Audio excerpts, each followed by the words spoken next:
Hello साथियों, 1 सितंबर की इस नई क्लास में आपका स्वागत है। इसमें 1 सितंबर के जो महत्वपूर्ण करंट अफेयर्स हैं उस पर चर्चा करेंगे।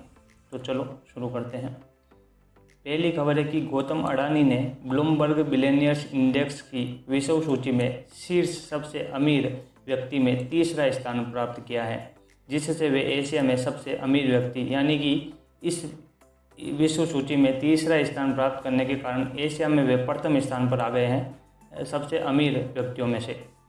इस सूची में 3 सबसे अमीर व्यक्तियों की सूची में एलोन मस्क 1 नंबर के स्थान पर है 251 बिलियन की संपत्ति के साथ। जेफ बेजोस दूसरे नंबर पर 153.4 बिलियन और गौतम अडानी 137 बिलियन के साथ तीसरे नंबर पर हैं।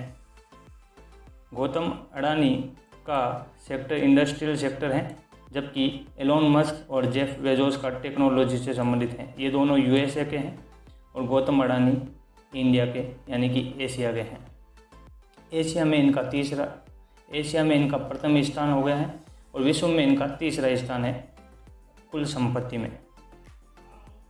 ब्लूमबर्ग बिलियनियर्स इंडेक्स के बारे में थोड़ी बात देख लेते हैं। 9 मार्च 2012 में ये लॉन्च हुआ था। दुनिया के 500 सबसे अमीर लोगों की उनकी निवल संपत्ति के आधार पर एक दैनिक रैंकिंग जारी करता है। निवल संपत्ति उसे कहते हैं जिसमें देनदारियों को घटा दिया जाता है। मान लीजिए आपकी कुल संपत्ति 100 रुपये है, उसमें 10 रुपये आपके क्रेडिट कार्ड की बकाया राशि और 20 रुपये आपके कॉलेज की फीस है, तो इस 30 रुपये को 100 रुपये में से घटा के जो 70 रुपये प्राप्त होते हैं वो आपकी निवल संपत्ति है। इसी आधार पर ब्लूमबर्ग बिलियनियर्स इंडेक्स ये रिपोर्ट जारी करता है, जिसमें दुनिया के 500 सबसे अमीर लोगों की उनकी निवल संपत्ति के आधार पर एक दैनिक रैंकिंग जारी की जाती है। 9 मार्च 2012 में ये लॉन्च की गई थी। Credit rating information services of India limited ये भारतीय कंपनी है जिसकी स्थापना 1987 में हुई थी और इसका मुख्यालय मुंबई में है और अमीश मेहता वर्तमान में इसके सीईओ हैं। तो credit rating information services of India limited ये भारतीय कंपनी है। आगे चलते हैं। विश्व की शीर्ष रेटिंग एजेंसियों में देखें तो S&P ग्लोबल रेटिंग्स ये यूनाइटेड किंगडम की है। मूडीज की स्थापना 1909 में जॉन मूडी ने स्टॉक और बॉन्ड रेटिंग से संबंधित सांख्यिकी का मैनुअल बनाने के लिए किया था। ये यूएसए की कंपनी है। फिच समूह भी यूएसए की कंपनी है। तो विश्व की शीर्ष रेटिंग एजेंसियों में S&P ग्लोबल रेटिंग्स, मूडीज और फिच समूह प्रमुख हैं, जिनमें से मूडीज और फिच समूह यूएसए से संबंधित हैं।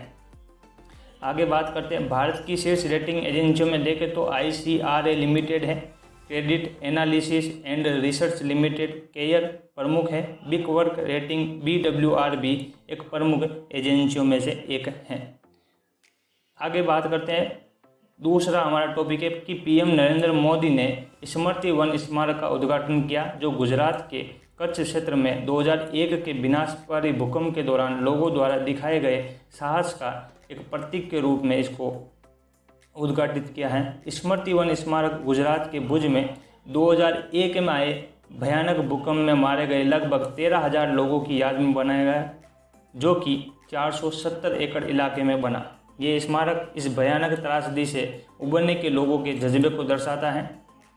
तो PM नरेंद्र मोदी ने स्मृति वन स्मारक का उद्घाटन कहाँ किया? गुजरात के कच्छ क्षेत्र में किया, जो किससे संबंधित है? भुज में 2001 में जो भूकंप आया जिसमें 13,000 लोगों से भी अधिक लोगों की मृत्यु हो गई थी, उनसे संबंधित ये हैं, जो 470 एकड़ क्षेत्र में फैला हुआ है। इसके बारे में आगे बात करते हैं। गुजरात के बारे में स्टैटिक जीके देखते तो मुख्यमंत्री भूपेंद्र पटेल हैं, राज्यपाल आचार्य देवव्रत हैं और गांधीनगर इसकी राजधानी है।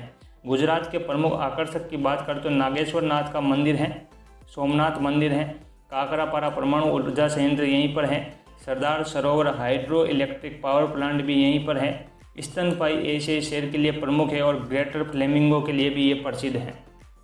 आगे बात करते हैं। गुजरात के राष्ट्रीय उद्यान एवं वन्य जीव अभ्यारण्य की बात करें तो पोरबंदर झील वन्य जीव अभ्यारण्य यहाँ का प्रमुख है। इसके अलावा नारायण सरोवर वन्य जीव अभ्यारण्य, नल सरोवर पक्षी अभ्यारण्य, समुद्र यानी कि कच्छ की खाड़ी, गिर राष्ट्रीय उद्यान और पनिया वन्य जीव अभ्यारण्य ये इंपॉर्टेंट है। पनिया वन्य जीव अभ्यारण्य वास्तव में पनिया वन्यजीव अभयारण्य गिर राष्ट्रीय उद्यान का ही विस्तार है। गिर राष्ट्रीय उद्यान का विस्तार करके ही पनिया वन्यजीव अभयारण्य की स्थापना की गई थी। तो पनिया वन्यजीव अभयारण्य आप ध्यान रखें कि ये इंपॉर्टेंट है, गुजरात में है पनिया वन्यजीव अभयारण्य। आगे बात करते हैं राजस्थान के जोधपुर में आयोजित राज्य स्तरीय समारोह में मुख्यमंत्री अशोक गहलोत ने राजीव गांधी ग्रामीण ओलंपिक खेलों का उद्घाटन किया है। इस खेल के लिए राज्य भर के 44,000 गाँवों से कुल 30 लाख लोगों ने पंजीकरण करवाया है।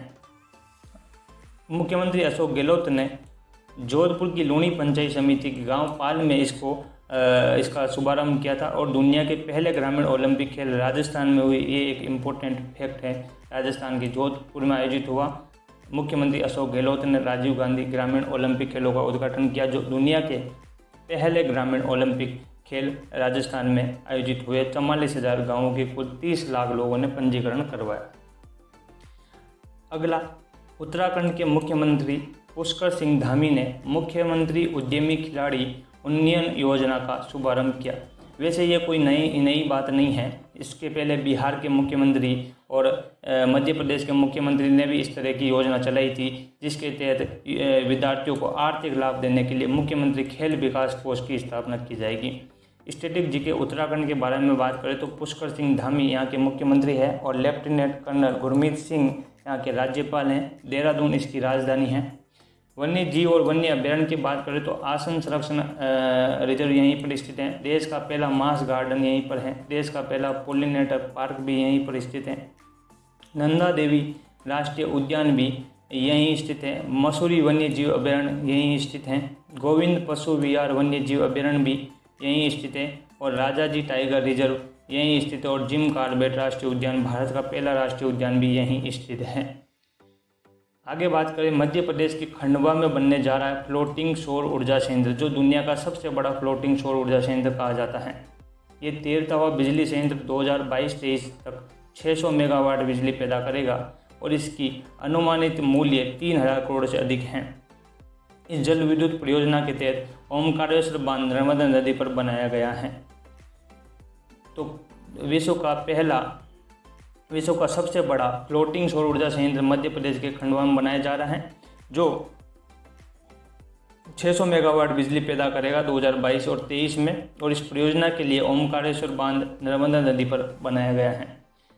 इसके अलावा भी भारत में फ्लोटिंग सौर संयंत्र है, जिनमें है तेलंगाना के पेदापल्ली जिले के रामागुंडम में एनटीपीसी की 100 गीगावाट सौर स्थापित क्षमता वाला एक फ्लोटिंग सौर संयंत्र है। इसके अलावा विशाखापत्तनम के निकट सिमाद्री ताप विद्युत संयंत्र में 25 मेगावाट का फ्लोटिंग और सौर संयंत्र है। केरल के कायमकुलम में भी 92 मेगावाट का फ्लोटिंग पावर सोलर प्लांट कार्यरत है।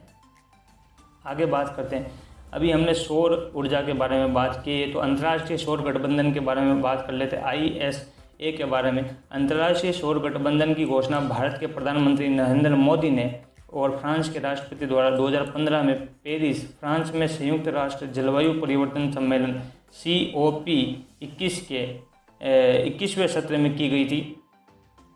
और ये पहली बार था जब प्रधानमंत्री नरेंद्र मोदी ने सौर ऊर्जा के बारे में इतनी विस्तारित चर्चा की और इसके लिए एक अलग से संगठन बनाने की भी बात पर जोर दिया। तो इसमें पेरिस के फ्रांस के राष्ट्रपति और नरेंद्र मोदी की ये एक महत्वपूर्ण घोषणा भी थी। धन्यवाद दोस्तों। अगले वीडियो के लिए कल मिलेंगे फिर से।